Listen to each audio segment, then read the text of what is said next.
Last week ahead of the SEC Championship, I gave you some numbers that I thought were kind of bizarre and were part of the reasons why Georgia was able to beat Texas out there in Austin the first time around. Well, guess what? A couple of those numbers, I told you, I didn't really think that, I thought that Georgia would maybe have to beat Texas in a different way. I thought it would be hard to replicate some of what they did. And guess what? A couple of those things, Georgia did it again. What was the biggest one? The biggest one. Outside the turnovers. I'll get to the turnovers in a second.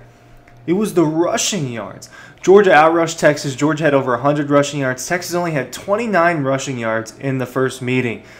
Quintravion Reisner, Jaden Blue, Arch Manning, all those guys, they couldn't come up with but about 29 yards after you calculate the sacks. In the SEC Championship that Georgia just won 22-19 in overtime, what happened again? Georgia held Texas to 31 rushing yards, almost the exact same number this time around. They hold Texas to under 20 points again. And I look, it is shocking, right? Why is it shocking? Because Georgia, more so this season than pretty much any other season in recent history, they've been susceptible to the run game. And in some games, it's just been flat out bad. And it was bad in November. What made it bad in November? November started out with the Ole Miss game. I won't talk about the numbers in that game. Just because, to me, that game is not about the numbers in terms of what happened there. Tennessee, they allowed, and then now we're talking about in games that Georgia won that they allowed these numbers. Tennessee allowed over 100 rushing yards to one player alone, about 150 total. Dylan Sampson. Obviously, one of the best running backs that Georgia could/will face this entire season with Dylan Sampson. Then they followed that up with a performance against UMass, which involved Georgia allowing UMass to run for over 200 yards. And then you're like, hey, well, this is not good, right? And then they follow that up Black Friday. It's a shorter week.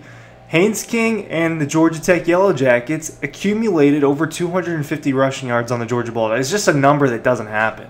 And you saw a couple times earlier, you saw teams be able to break explosive runs on them. Auburn was able to break explosive runs on them. Mississippi State broke a couple of explosive runs on Georgia. These are games at home. At Kentucky outrushed Georgia. It was a part of why Kentucky stayed in that game. 170-plus rushing yards. Same thing happened 2 weeks later at Alabama. Jalen Milroe did what he wanted. Jam Miller and Haynes King added to it a little bit. And Bama ran for over 100. I think it was about 180 rushing yards in that one. So we're talking about a handful of times now that the 200 mark was reached or close to being reached against this Georgia Bulldogs run defense. Against Texas, it only allowed 31, and it allowed 29 the first time. To me, that is one of the biggest numbers. In the SEC, running the ball helps, right? Why? The talent up front is different for the most part. Yes, there is some real talent up in the trenches at places like Ohio State and Penn State, and I think there's a little bit of talent in that Oregon room, right? But in the SEC, you just look, guys, at the SEC Championship last year, pre-game, you just see Alabama. I'm standing on the sideline. I'm watching Alabama warm up, and you just see how big these guys are. It's a different level of physicality in the trenches in this conference, and that's not me trying to hammer out conference superiority or anything like that and try to push that on you. It's just telling you what I've seen, and it's a different level of physicality. So you've got to be able to do that in this conference, and Texas didn't do that the first time, and they didn't do it well. And what happens is Texas was like, okay, well, what we're going to do is we're going to spread this thing out a little bit, and we're going to do quick throws. And they did a good job of getting down the field with that, but they didn't run the ball effectively. And it's tough to beat Georgia by just airing it out against the Dogs. You've got to be able to establish the run, too.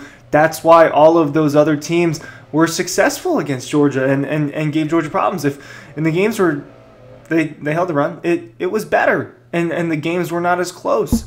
So I couldn't believe that they repeated that number. It told me a lot when I'm looking up at the Jumbotron, at the cylindrical Jumbotron thing that they've got up there up top at Mercedes-Benz Stadium. And it's in the second quarter. I can't remember exactly when in the second quarter. We're getting close to halftime at this point. And Texas had dominated the time of possession, and they're throwing the ball a ton. And at that point, Quinn Ewers had already thrown over 25 times. And we're not in halftime yet compared to Carson Beck's 10. Now, Georgia's offense just was not efficient in the first half, and that's another conversation for possibly another video. But that number to me was huge. Another number, and I'd spent a lot of time talking about the rushing stats because I do really think that is a big deal and a big part of why Georgia was able to do the same exact thing and just hold Texas's offense.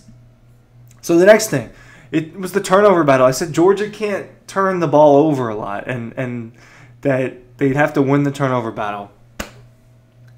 It was 4-3 last time, and it was 3-2 this time. I didn't think it was going to happen the exact same way, but it almost did. And guess what? Quinn Ewers threw the exact same interception almost. And no, it's not the exact same thing. I'm making a generalization, and there's people out there smarter than me that will maybe show the differences in that on a play chart. But in terms of just a similar route and a similar concept in which there's man on the outside and Dalen Everett is trying to bait a little bit, and it's just a similar out route throw to the right side. Dalen Everett forced that interception in October, and he did it twice in a similar way against Quinn Ewers and the Longhorns in Mercedes-Benz Stadium. They obviously forced a fumble at some point. So they won the turnover battle again, and that was a huge, huge part of this thing. And I'm kind of surprised. Look, I've got the rest of the numbers pulled up. To me, those were the two biggest things: was holding Texas and winning the turnover battle. Somehow they replicated those numbers. The other number that I discussed with you guys last week was they'd have to be good on third down defense again. And guess what? They were. Not as good as last time. They were much better holding Texas. I believe it was 2 for 15 or 3 for 15, around that number. This time it was 6 for 18. So a third of the time Texas was able to convert on third down. It's good. It's not great, right? And it was good for Georgia to do that. But you look at these numbers, and they're bizarre. Again, Texas had more total yards, 389 compared to Georgia's 277. The time of possession, Georgia won that by 3 minutes, but per play, Texas was able to get down the field more. What was the biggest addition this time? It was the fact that Georgia was holding Texas to field goals. Bend but don't break. Texas was not efficient once it got to the other side of the field. And once it got closer to scoring, Georgia's defense started to really ramp it up. I thought that, again, like last time, they were creative and timely in dialing up their blitzes. It's something that you can see very well through the telescope that I'm looking at. And you're like, okay, look, it looks like they're about to blitz this time. It looks like they're about to come up the middle this time. Georgia dialed up a lot of blitzes once Texas got into field goal range, into getting close to the red zone. And Georgia's defense just really amped it up. Texas scored the 1 touchdown in the fourth quarter. Outside of that, it was 4 field goals. 4 field goals. And that was the biggest difference. Obviously, holding them to a field goal in overtime was another big difference. Georgia's defense got off the field in the moments that it mattered and just made it difficult on this Texas team. Texas was penalized more. They were sloppier. The offensive line was clearly outmatched again. An offensive line that's said to have NFL players clearly outmatched again. These were the numbers to me. Again, the reason why Georgia was winning this game. They were able to run the ball, and that changed. And I want to talk about that more later this week. So make sure you're sticking and staying in touch with us. Make sure you're checking out all our videos. I don't know if I introduced myself. Ryan Curley from Dawg Post. Start doing that a little bit early in the video. I try to wait a few minutes, get you guys hooked in. Newsletter I'm linking in the description down below. Make sure you're checking it out. It's one of the best ways to support us. We'll be at the Sugar Bowl, and we'll be giving you content all the way through these holidays and while that's coming up. So stay tuned. Thanks for watching.